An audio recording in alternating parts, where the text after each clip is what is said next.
Only 2 days to go now until the start of the Premier League, and so in today's video I'm going to be taking a look at the promoted teams who got promoted from the Championship.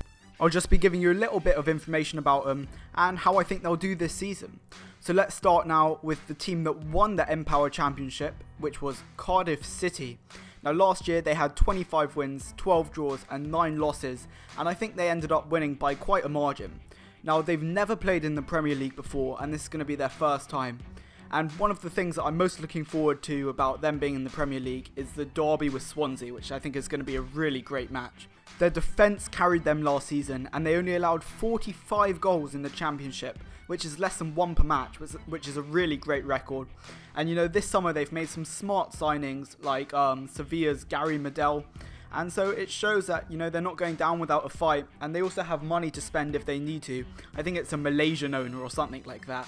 So yeah, they could end up doing alright in the Premier League, and I reckon they'll do the best out of the promoted teams. And I could see them definitely at least putting up one hell of a fight to avoid relegation.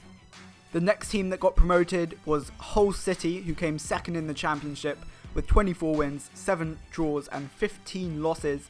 And it's been 3 years since they were last in the Premier League, and so it's nice to see teams from previous years making a return after relegation, rather than sinking like a stone like Portsmouth.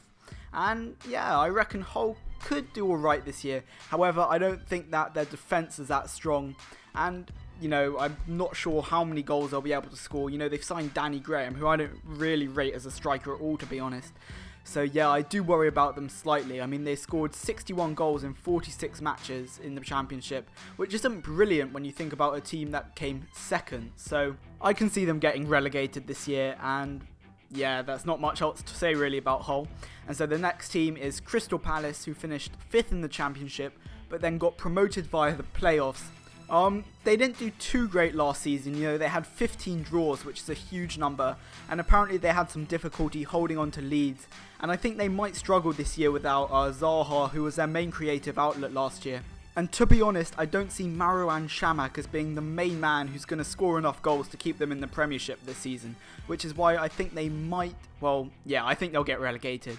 And so I guess we'll have to wait and see how all of these teams do in the Premier League. Only 2 days to go now, and for tomorrow's video I'll try and put out a wrap like I did last year for the upcoming Premier League season. This has been CurryForMario. Peace.